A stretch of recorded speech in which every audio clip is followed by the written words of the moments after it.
Good afternoon, everyone. My name is Paul Purdue, and I am an infrastructure nerd, and this is our Coffee Pot webinar on PracticeMaster. I will have to say that this is the highest level of registration we've ever had for one of our Coffee Pot webinars, so I'm just a little bit nervous. Those of you that know me know that I'm a very nervous person, and so you'll have to excuse me if I stumble here and there. I am going to attempt to cover absolutely everything that you can do in PracticeMaster in 30 minutes. Now that's not really going to happen. One of the most common things that people tell me is we're only using 15 or 20% of what PracticeMaster can do. And my answer to them is, well, you're halfway there, because most of our clients that are using it to its fullest are only using 30 or 35% of what PracticeMaster can do. PracticeMaster does a lot, and therefore it is very, very uncommon to find people that are using absolutely everything in PracticeMaster. Some people need it for this, some people need it for that, people need it for different things. So what we're going to do is we're going to cycle through all the features and the functionality of PracticeMaster to give people a good idea of what they can do. Now, some of the people that are attending today are people that have PracticeMaster, and they're really just looking to see what else they might be able to do with it. Some of the people that are attending may be people that already have tabs, but they're looking to see what they can do if they were to add the PracticeMaster functionality. Regardless of what you're looking for, we will attempt to satisfy your needs, but if you have questions, you're going to have an opportunity to ask them and get them answered. This is the GoToMeeting control panel, and you can see the GoToMeeting control panel. Hold on one second. I am not showing my screen. This is the GoToMeeting control panel, and you can see the GoToMeeting control panel when you sign in. And you can get rid of it by clicking this little button that looks like arrows pointing to the right. And that will shrink or collapse this GoToMeeting control panel and get it out of the way so that you can see what's behind it, probably my screen. So it's a good idea to get it collapsed. When you collapse it, these buttons here will still be there, and this one will turn into a button that looks like an arrow pointing to the left, and clicking that again will cause this to again come into focus. Why would you want to bring it back into focus? Because you're shy, but you have a question. And so you want to type that question. Leanne, our humble moderator, will be monitoring those questions. And when one pops up, she'll find a time to interrupt me, and she will ask your question on your behalf. If instead you are not feeling shy, but you do have a question, you can also press this button here that looks like a hand with an arrow pointing upward in front of it. That means raise your hand. Pressing this will alert Leanne to the fact that you have a question. She will unmute you at an appropriate time, interrupt me, then unmute you, let you ask your question, make sure that you get it answered, and then mute you back up so that you can go on doing with background noise, not disturbing us.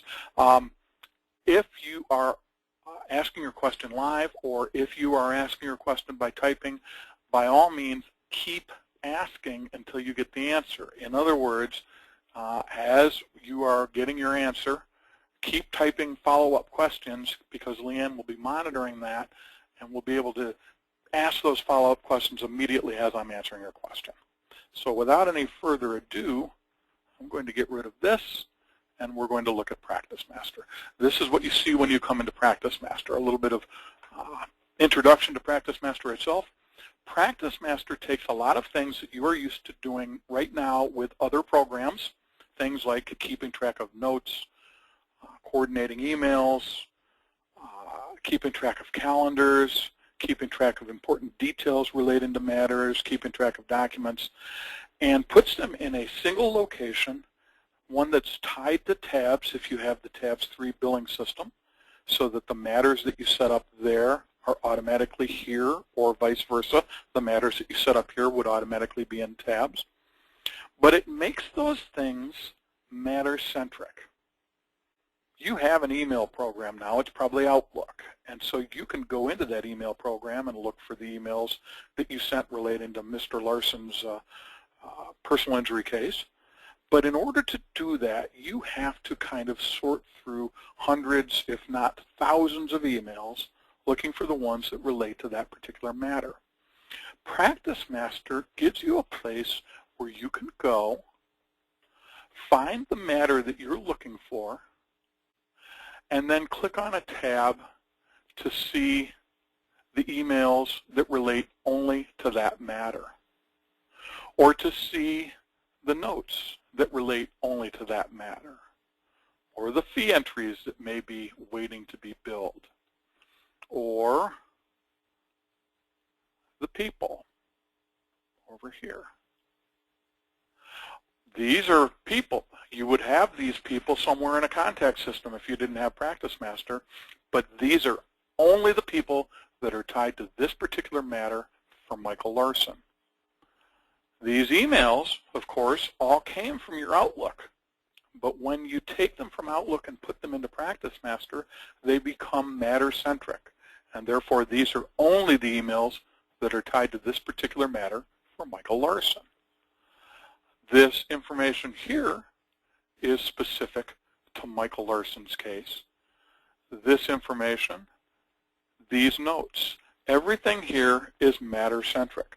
So you're doing things you're used to doing in other places, keeping track of your calendar, keeping track of your emails, keeping track of your notes, but here you're doing it in a way where you can pull up a single matter and see all of this information instantly. That is the general concept behind practice management. Now we're going to delve a little bit deeper. Let's say, for instance, that we want to explore how we get these emails in here. PracticeMaster integrates with Outlook so that if we have an email that we either have sent or received, it's in any of our folders, we can click on the PracticeMaster toolbar and we can journal that email to PracticeMaster. So when I click journal, it's going to go to PracticeMaster and say, well, whose case are you going to tag this one specific journal, the email to? And I'm going to say Michael Larson. And I'm going to save. And now when I go back to PracticeMaster and refresh this screen, I now have a fifth email that's been tagged into PracticeMaster. And so it's this one here that we just saved, an email from Leanne to me regarding Paul Purdue's deposition for this matter. It's that simple. Now when we go back over to Outlook, we've added columns that indicate that a specific email has been either journaled, calendared, or a fee has been created. What does calendaring mean? What does fee creation mean? Well, let's say we just answered this email and we've journaled it to PracticeMaster, and now we want to bill for it. By clicking that button, that fee button, I am able to instantly create a fee entry for this matter for Michael Larson with today's date, defaulting to communicate with, because that's what we set up our convert to fee settings to default to. Defaulting to 0.1 hours, but let's say I spent 0.25 hours on this particular email. It will automatically pull the appropriate rate from the client file, matter file for this matter in tabs, so we can go ahead and just leave that at 0. And I had it automatically communicate with Leanne Cottrell via email re Paul Purdue deposition. Now, that's something we had it do when we set up the convert to fee settings. I can immediately change that. I can do whatever I want, email with Leanne re Purdue deposition. The point is I can override anything that's been done, and now I've billed for that. I'm going to ignore all what it perceives to be my spelling errors. And I have now billed for that email too. So if I go back to PracticeMaster and I get out of this email that we're looking at and I go over to the fee tab, we now have a fee for this matter. Remember, we're looking at Michael Larson's case because that's the case that we've got highlighted over here on the list tab. And so now we've added an email by journaling it, and now we've billed for it. That last button that I'm going to describe is this calendar button. and it simply allows me to create a calendar item for whatever day I want. So if this email had said, hey, let's do lunch and talk about Paul Purdue's deposition, I could come create a calendar entry that actually contains the body and all the details of the email, and I could have it say whatever I want. Lunch with Leanne re Paul Purdue deposition. I could say that that's actually going to happen on Monday. Oops. Monday, next Monday. My demo system thinks that 11/15/11 is the date today, so that's why we have it thinking that today is that date. It's going to be an event, and we're going to have lunch at 11:30 till 1 o'clock.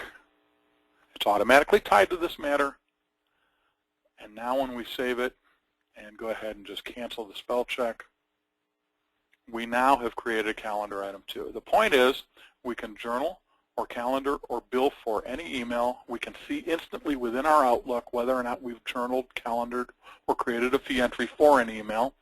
And doing so creates the calendar items, the, hold on one second, I'm going to go over here and edit something. Configure client pages. I'm going to turn it on so that I can also see my calendar items. There we go. So among other things, we also have scheduled lunch with Leanne re Paul Purdue's deposition. All of these things are happening directly from Outlook. So it organizes these things that you would already have in Outlook, like your email or your calendar items, but puts them into PracticeMaster and makes them matter-centric. Now we can take a note that says, I talked to Leanne, we scheduled lunch, and we determined whatever it is that we determined. Now, some of our clients use PracticeMaster religiously to store notes. Others don't use the note feature very much. But in my mind, anytime that anything happens with this matter, you talk to the client, you talk to the opposing counsel, co-counsel, whoever, you do something, and you need to note it, this is the place it should go. Lawyers carry legal pads around. If you're a lawyer right now and you're sitting in front of this webinar, I want you to raise your hand, not the hand in here. Just raise your hand in your office. People will walk by, they'll think you're nuts, but it's all right if you have a legal pad in front of you.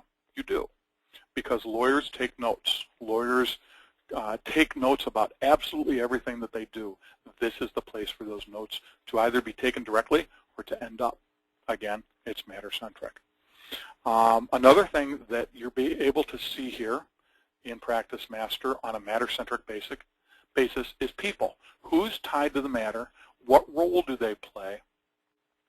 And then if we dig down, if we want to send an email to this expert witness, right here we've got other information. Now, of course, including address and a whole bunch of stuff that most of our clients don't have. But if you're doing litigation and you have medical providers, you have depositions or things like that, you can store a bunch of different information in the people file. But the point is, who are the people that are tied to the matter and what role do they play? Very easy in PracticeMaster to simply pull up the matter, go to the expert witness, and send them an email or give them a call or shoot them a letter because you've got that information there. Now, PracticeMaster also, I'm going to go into a different screen now. I'm going to go into the contact screen. PracticeMaster keeps track of contacts. So we've got a contact in here. We've got this Sandra Berg in here. She is an attorney at Bennigan & Morris, and she may be tied to 20 different matters that we are currently working on that are active in our PracticeMaster system. She may be co-counsel in 4 matters. She may be opposing counsel in 2. She may be an expert witness. Maybe she's a mediator. We have her information here once in our contact file, but we are able to then tie that contact record to as many matters as we want by identifying that Sandra Berg is co-counsel in this matter, and she's opposing counsel in that matter, and she's an expert witness in this matter, and she's a mediator in that matter. So you're taking this one contact record that lives in your contact system and identifying which matters it's tied to. Now, that's good from the perspective that I just outlined to you, where you're in your client file, which is where I am now. I've just gone back to it. You're on Michael Larson's case, and you want to know, among other things, that Sandra Berg is related to this case. But it's also interesting from the other side, because if we go to Sandra Berg and click on contact usage, we can see that as far as she's concerned, she only is tied to one matter. Let's see if we can find a different contact that might be tied to multiple matters. Give me just a second here. Yep, here's somebody. This particular court, which is also in our contact system, is tied currently in my demo system to 2 matters. So not only do you want to look at a matter and see who the people are that are tied to it, but quite frequently you'll want to look at people and see what matters they're tied to. This is especially appropriate when you're dealing with attorneys or claims adjusters or people that come into contact with more than one of your matters. You've got a claims adjuster on the phone for the Michael Larson case, but somewhere you're thinking, gosh, I think I have to talk to this same person about some other matter. By coming here and clicking on the contact usage, by looking up that person, which is what we're doing, and clicking on contact usage, you can see that inverse relationship of who these people are tied to, or what matters these individual people are tied to, and you can see things from a different perspective. Another way that this is especially important, in my mind, is referrers. If one of the things that you're tracking in your people file is who referred matters to you, for Michael Larson, this person referred the matter. For John Doe, this person referred the matter. You can then go to that person's record and see what other matters they've referred to you, so that you can see who's sending you business and who's maybe sending you a little bit of business but could perhaps send you more business. Okay, we're going to get out of this perspective. We're going to get out of this, and we're going to go into the Matter Manager. I just showed you the client screen that had all those tabs, but the Matter Manager allows attorneys to see things from a slightly different perspective. And I see that Leanne is going to interrupt me. What do you got, Leanne? The question is, will we also learn how to tie these contacts to specific matters? Sure. Let me go real quick back here to the client record. I'm going to click on the People tab for Michael Larson. Let's say that we have, gosh, I hope Paul Purdue's in here. Let's say we want to add a new People record for this particular matter. I am on Michael Larson's matter. He's client 100.00. And I have gone to the People tab, and I'm going to click this new icon. And I'm going to say that Paul Purdue, let's see if we've got Paul Purdue. Yep, he's here, is the accountant. I'm going to be an accountant today. And I'm going to save this record. And I have just tagged Paul Purdue to this matter from Michael Larson as the accountant. The person, of course, needs to be in your contact system. And here's an important distinction. You need to have PracticeMaster set up to keep track of people for you. Now, PracticeMaster does many different things for many different firms. And the People record, the People tab, is a concept that we've developed within the last several years. And we do a lot of it now. When we put in a new PracticeMaster these days, we will set up this People tab for you. If you have PracticeMaster now and you don't have this People tab, it's just a matter of getting it set up so that it's there and so that it's keeping track of the information you want to keep track of for those people. Okay, I'm going to jump back out of here. Oh, I'm getting interrupted again. Go ahead, Leanne. We have a question from Conrad, and he's not shy, so I'm going to unmute you here, okay, Conrad. Go ahead, Conrad. Ask your question. Well, maybe he is shy. Is he unmuted? I did unmute you, Conrad. Can you ask your question?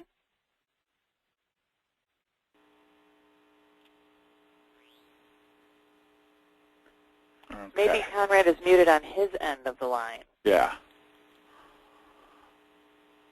Okay, well, let's go ahead and put that hand down. And Conrad, if you do figure out what's going on your end, put your hand back up or go ahead and type a question. We'll get it answered. Okay, I'm going to go into the Matter Manager. We saw the client screen, the client file, from the perspective of Yeah, legal assistants and paralegals like to look at it that way that I just showed you with all the tabs across the top. Attorneys like this matter manager view better, and a lot of legal assistants and paralegals like it too, but this is more of a at a glance chronological sort of view. You'll notice that I have records over here that are notes or calendar items or tasks or fees. They're all showing up together. I have my documents, my fees, my calendar items, everything showing up together in PracticeMaster's Matter Manager view in a chronological view. And people really like this because it shows you everything on one screen ready to go right there. Another part of the Matter Manager that people tend to really like is the billing summary, because the billing summary kind of reaches into tabs and grabs some information that in the past, before we had this Matter Manager, you weren't able to get without going into tabs. And most people that run billing departments in law firms don't really want the attorneys going into tabs because sometimes we can get ourselves into a bit of trouble. So here we have the amount due. This is your previous balance. Here's your total WIP, fees and costs. Here's how much they'd be owing if they were to get a bill today. This is client funds. Who's the primary timekeeper? What's the category? When was the last payment and how much was it? When was the last statement and what was the statement number? And how does the accounts receivable break down by aging? And also, what's the trust account balance? And if you have multiple bank accounts for trust accounting and a matter has multiple balances in multiple trust accounts, they'll all show up here. Going back to that all activity view, this is how it comes in as a default. You can also zero in on specific information. Here's that people file, kind of like being able to see the tabs that you were able to see over in the other screen, but a different way to select them. So unlike the other screen, where everything's on a tab and segregated into its own little niche, here we have this all activity view that allows you to see many of these items, the notes, the events, the tasks, the documents, the fees, all together in a chronological view. We also have all the contacts over here, which is kind of nice because they're on the same screen. And then we have all the client information right here. So that's a very handy way to look at things. Now, you saw, and I can show you again by going to calendar, that you have your calendar items in PracticeMaster, and you can see them from a client or matter-specific view, which is very cool because it allows you to go to a matter and say, what are we doing? What have we done? Have we had the deposition for Paul Purdue yet? Have we had the pretrial yet? Have we requested this? Have we filed exhibits here? And that's all matter-centric. But we can also see calendar items from the old-fashioned people-centric view. So different perspectives on the same information. What does Dan have on his calendar? That. What does everyone have on their calendar? That. What if we wanted to look just at Anderson, not Anderson, Kathy, Cheryl, Dan, and Jason? Because we want to get them all together and we want to find out when they have a free moment. Well, Tuesday, November 17th looks good, or Thursday, November 17th. So not only do we have this matter-centric view of a lot of this data, but we can also look at it absent the matter-centric view. And calendar is a perfect example of that because you want to look at your calendar in a monthly or a weekly or a daily view that is going to be more people-centric. What do I have to do today? Now, some people like to look at tasks down here. Others prefer to see a calendar that merely contains events, and then they will also look at their task list separately. Okay, Leanne, we have another question. Carolyn would like to know if an appointment is set in PracticeMaster, does it also have to be entered into Outlook? Very good question. One of the features of PracticeMaster is Outlook integration. And what that means is that if you've got PracticeMaster set to integrate with Outlook, it can automatically push it through to Outlook once it's put in PracticeMaster. It can also go the other way. An appointment can be entered into Outlook, or maybe it starts on a smartphone an iPhone. Bob puts a pretrial on his iPhone. You wouldn't put a pretrial on an iPhone, but Bob makes a luncheon appointment and puts it on his iPhone. It goes to Outlook. It comes into PracticeMaster. So yes, we do integrate both calendars and contacts with Outlook. Another thing about integrating contacts with Outlook is that when you're in the contact file, you can pull up a certain record. Let's pick on Sandra Berg again, and you can say which people's Outlook Sandra should be integrating with. So in this example here, I had originally had it set to all, and I am now in the user lookup box, and I am choosing instead to have her record only go through to Kathy, Dan, and Jen's Outlook. Was there a follow-up question, Leanne? Yes. Can a mere user perform this integration? Well, I wouldn't recommend it. We have seen that work, but more often than not, we've seen that turn into a disaster. I would recommend that you, at the very least, get a little bit of advice from STI before you do it. Maybe call tech support. But most of our clients have us set up the integration. There are also many things to consider, whether you're on Exchange or not, whether you have your rights set up correctly on Exchange, whether or not you really want all the contacts to go over to somebody's smartphone, whether or not you have Platinum and therefore can have a different type of integration. Another question, Leanne? The next question is, my Outlook program does not have a PracticeMaster tab. How do I add or configure that? That's done in maintenance, integration, toolbar plugins, right there. Maintenance, integration, toolbar plugins, and you'll see that you go right away to the Outlook tab, but there are other plugins, and you install it. Okay. If you have trouble with that, it could be something wrong with your Outlook. It could end up in disabled. There are a lot of things that could go wrong. I found that they usually don't. Usually clicking on that button causes it to be installed. Occasionally, depending on what version of Outlook you have, instead of saying PracticeMaster, it may say add-ins. Okay, my add-ins is something different. But sometimes, depending on the version of PracticeMaster you have and depending on the version of Outlook you have, you may have it show up instead of as PracticeMaster, but as add-ins instead. Okay. Now, so we have calendaring, we have task management, we have the matter manager, which provided that chronological view of all the different bits of information. We have the client manager, which provides that more tab-oriented view. We do have something over here, and I'm actually going to connect to mine.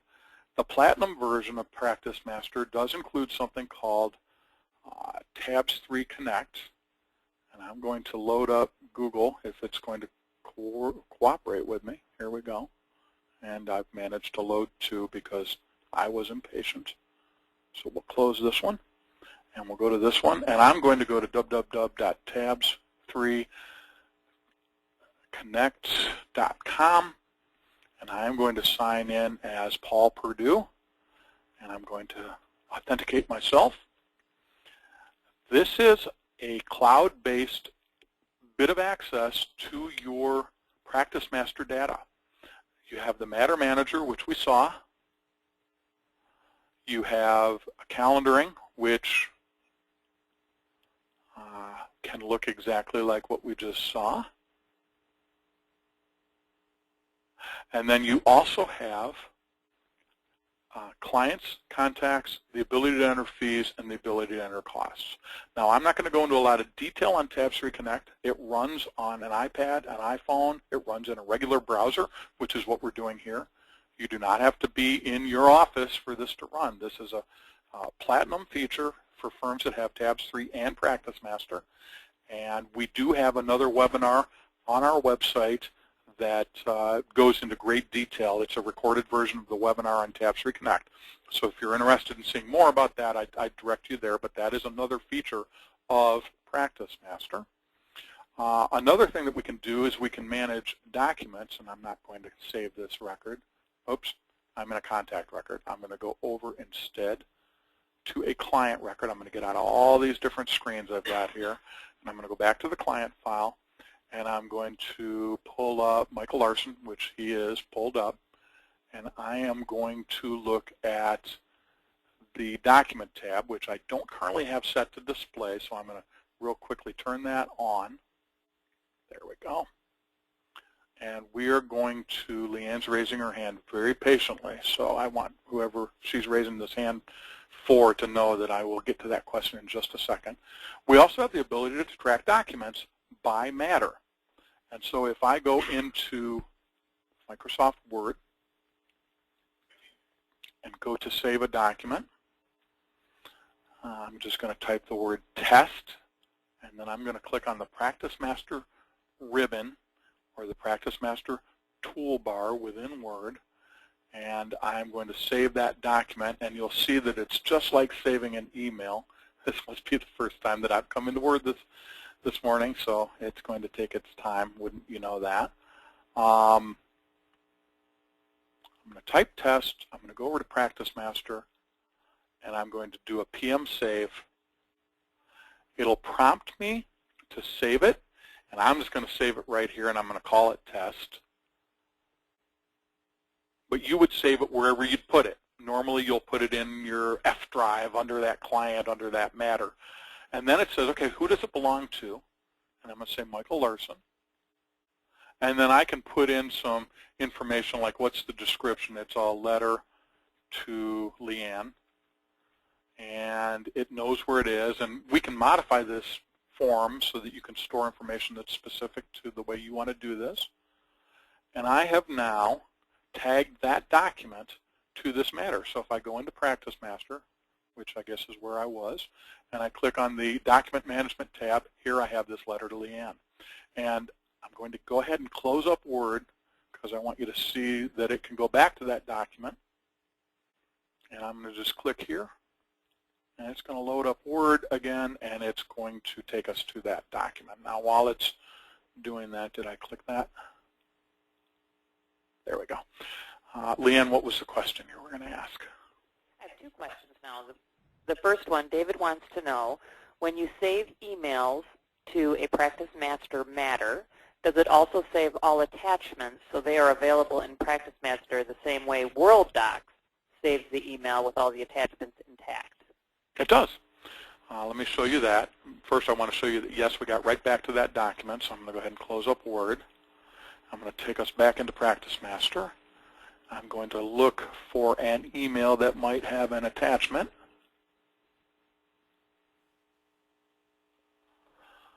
Well, this one doesn't, but here's where they would be. Let's see if we can find one that does. I may not have any in my, here we go. Here's an email from Hella at World Docs that has some attachments, and those attachments are simply something that you can click on. Here's a JPEG image with World Docs' logo. And so Word documents, Adobe PDFs, anything that you have has an attachment will save and will be viewable, will be part of the record at that point. What's that other question, Leanne? And will this work with World Docs integration? Well, PracticeMaster does, I'm going to take you out of here real quickly, and I'm going to take you into my PracticeMaster. We may get alarms. I am the king of alarms, but I'm going to sign into my PracticeMaster as me.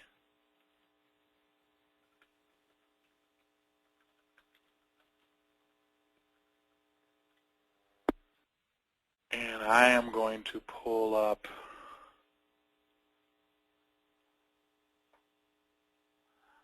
who am I going to pull up? I'm going to pull up the person who I think I'm talking to, David. And I'm going to click on Display World Docs Documents. And that's how we integrate PracticeMaster with World Docs. So yes, PracticeMaster integrates with World Docs in two ways. You can have a matter on your screen in the Client Manager or in the Matter Manager, and you can click on a link or a button over in the Matter Manager, and it will load that corresponding Matters documents in World Docs. For those of you who don't know, World Docs is a more robust document management system that does hook into PracticeMaster, as we've just demonstrated. The other way that PracticeMaster hooks into World Docs is that when a matter is created in Tabs or in PracticeMaster, it is automatically created in World Docs so that those documents can be profiled to that matter instantly as soon as it's created without having to go into World Docs and add that matter. More questions, Ann? No more questions at this time. Okay, good.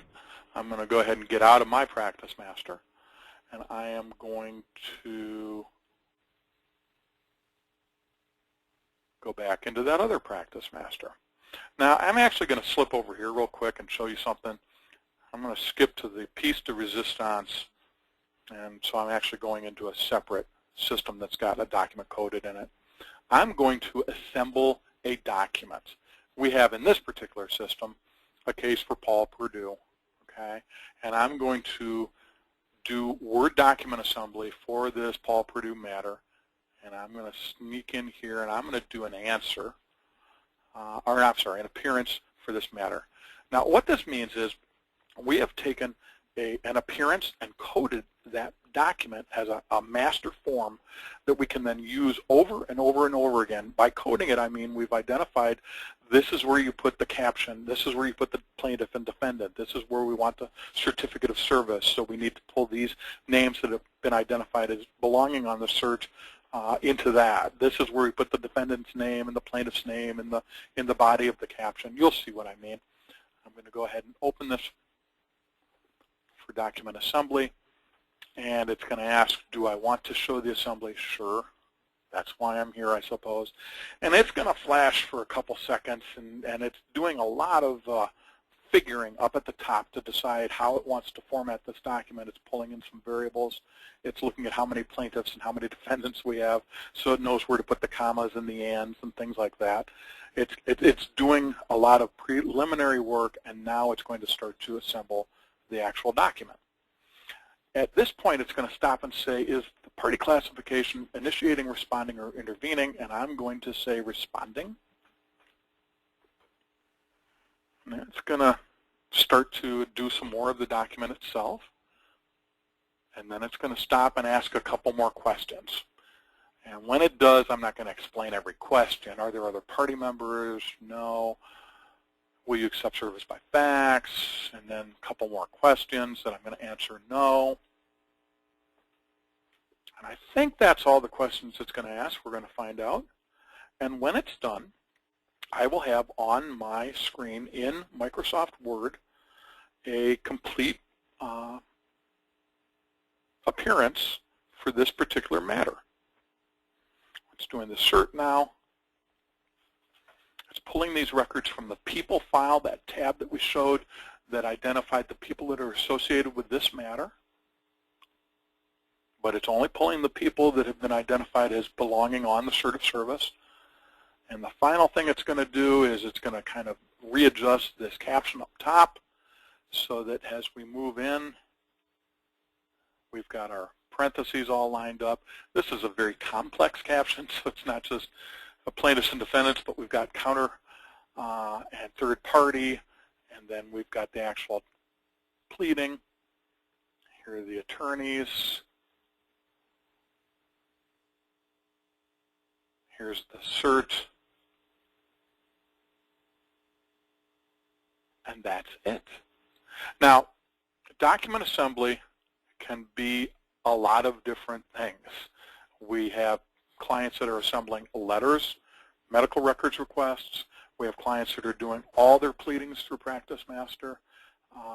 They can be simple and they can be complex. What I've just shown you is a pretty wow-oriented complex document, obviously, because I want you to be able to see how complex we can get in what we're doing here. But a lot of clients start with a very simple ability to assemble letters or medical records requests or all sorts of different simple documents and then move into this more complex capability. I'm going to go ahead and get out of here, and I'm going to slip back over very quickly to that other PracticeMaster because I just came into this one to demonstrate that document assembly capability. I'm going to slip back over to here, and I'm going to sign in again. We've looked at, I'm crossing things off my list because I promised people that I would try and cover everything we can do here. We talked about notes, we talked about tasks. I'm doing pretty good. I'm about 10 minutes late, but I'm almost done. Because PracticeMaster knows a lot of the things that you are doing, it can turn those things into fees. We saw that over here when from Outlook we instantly created a fee entry from this email. But it doesn't have to be done just from Outlook.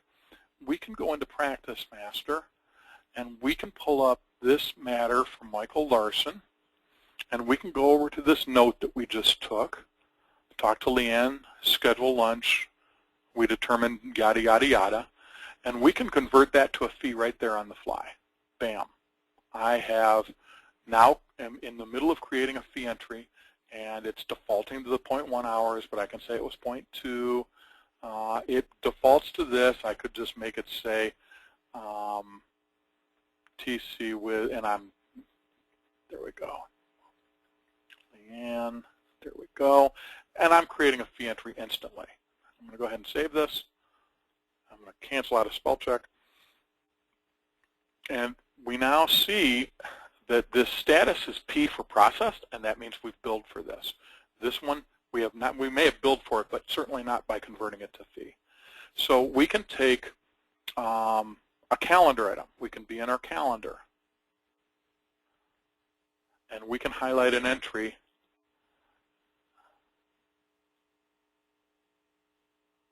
and we can convert it to a fee. We can be in our task list, and we can highlight an entry. We're checking on pretrial report, and we can convert it to a fee. Okay. We can take just about anything that we're doing in here, the emails, the notes, the calendar items, the tasks, and convert them to fees instantly. We also have the ability to do them en masse by using this thing called process timer records that will show me everything that we've done in PracticeMaster since the last time we ran this, and give me the option to either convert it to a fee, combine multiple things into one fee.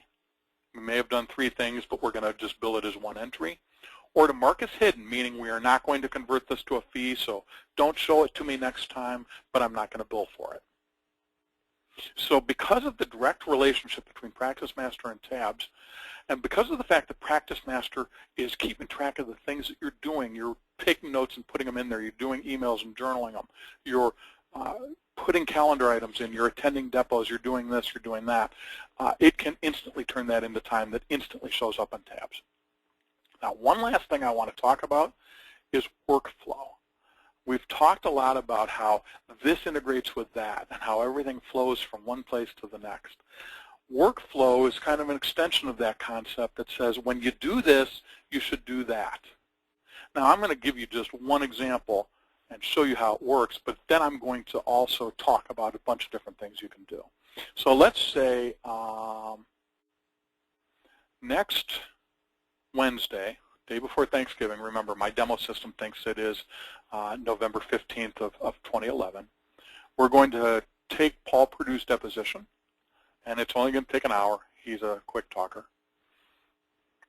And I'm going to use DEP as the code. Deposition of Paul Purdue. It's 9 to 10, and let's say just Kathy, Cheryl, and Dan are going to attend. Okay? They're the 3 people that are responsible for this matter. You can have an alarm. You can do anything you want. I'm not going to worry too much about that. And we're going to tag this to Michael Larson because that's what case it's for, Larson versus Belcourt. Now, because of the fact that this is a deposition, and because of the fact that I wrote a workflow, this isn't magic, it doesn't just happen because you think it should, but because of the fact that I wrote a workflow that says when a deposition is scheduled, we should immediately schedule a task for 2 weeks after to file a report with the client to let them know the status of that deposition or a summary of that deposition. When I save this, it's going to do that. 14 days from the date of the deposition, it has scheduled that there's a summary report due on the deposition of Paul Purdue. It's tied automatically to that matter, and it is being put on the same people's calendar because that's the way I wrote the workflow. Now, I don't have to save this. I could say, no, we're not going to do that for this matter, and I could just close this window. Or I can save it, and it will schedule this task that goes along with the deposition being scheduled. So we can build workflow that moves things through your office based on calendar items, and when this is done, needs to be scheduled. When a certain task is checked off, another task needs to be performed. When a certain type of event, like a deposition, is scheduled, a certain other task, like a summary report due to the client, needs to be scheduled. We have a lot of different ways that this fits in with calendar items. My brother is a patent attorney. He does a lot of trademark work.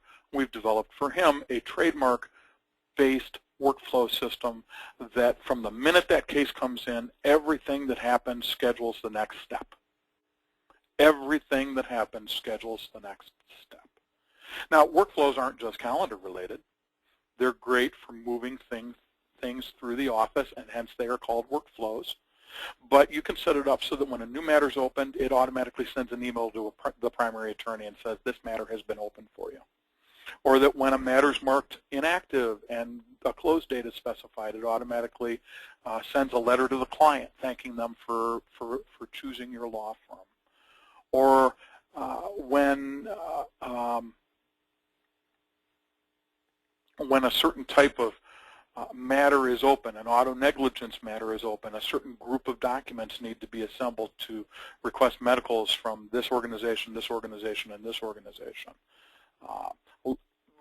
I won't say that the possibilities are limitless, because they are. The workflows are a new feature, and there are certain things they can do and there are certain things they can't.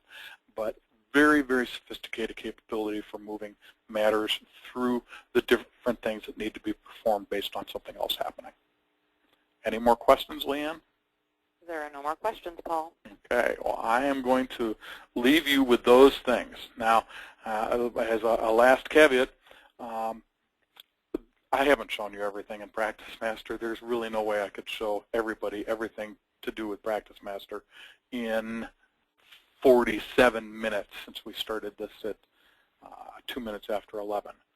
But if you have questions, email me, paul.purdue, like the school, not the chicken, P-U-R-D-U-E, paul.purdue@attorneycomputersystems.com. Thanks very much, everybody. Have a good afternoon, and we will see you next time. Bye-bye.